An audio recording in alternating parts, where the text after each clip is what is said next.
Rendah hati dan kesuksesan. Dikisahkan tentang seorang pemuda yang cukup pintar. Ia selalu merasa paling hebat dan tak segan menantang orang lain beradu kepintaran dengannya. Tetapi khalayak ramai justru membicarakan kehebatan seorang petapa tua yang tinggal di sebuah bukit di desa tersebut. Pemuda tersebut merasa tersaingi dan ingin menantang petapa itu beradu kepintaran. Setelah menempuh perjalanan cukup jauh, sampailah pemuda tersebut di tempat tinggal sang petapa. Dengan angkuh dia berkata, "Hai petapa tua, apakah benar kamu yang sering dibicarakan penduduk desa sebagai seorang yang cukup pintar?" Dengan rendah hati, petapa itu menjawab, "Mungkin benar, petapa yang Anda maksud itu saya. Tetapi saya tidak merasa orang yang cukup pintar. Ada apa ya? Apakah ada yang salah dengan saya?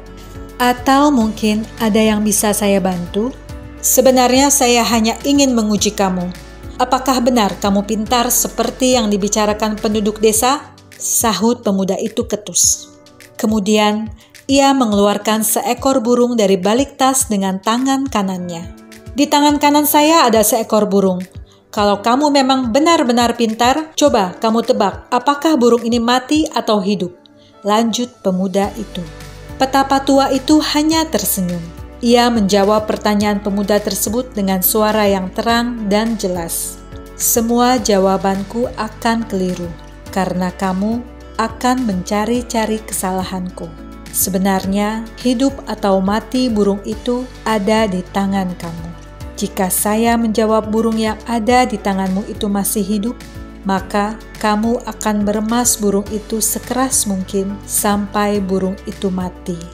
Sebaliknya, jika saya mengatakan burung itu mati, maka kamu akan melepaskan burung itu terbang," jelasnya. Mendengar jawaban sang petapa, pemuda itu sadar akan kekeliruan yang selama ini ia telah lakukan. Tanpa mengucapkan sepatah kata pun, dengan rasa malu pemuda itu berbalik arah dan pergi meninggalkan petapa itu sendiri. Pesan dari cerita di atas. Setiap manusia pada dasarnya memiliki ego, tetapi kita harus pandai mengendalikannya. Pemuda tersebut adalah sosok yang sombong karena ia tidak mampu mengendalikan egonya sendiri. Bila kita hanya mengikuti ego, sama seperti kita membangun tembok tebal dan membatasi ruang gerak diri kita sendiri. Sebaliknya, bila kita sudah terlatih dalam mengendalikan ego, maka kita tidak akan pernah berbuat jahat atau marah kepada siapapun. Pada saat itu, perasaan-perasaan yang tulus mengalir ke dalam kalbu. Selanjutnya, ketulusan tersebut akan secara otomatis tercermin dari sikap dan kata-kata yang kita lontarkan. Sebagai dampaknya, sebagian besar orang akan menunjukkan sikap yang lebih baik terhadap kita dan itu akan sangat menguntungkan. Kemampuan mengendalikan ego benar-benar berpengaruh terhadap kehidupan kita. Dari segi kehidupan sosial, spiritual, materi, dan lain sebagainya. Karena kerendahan hati yang menjadi dasar bagi pembangunan karakter yang baik.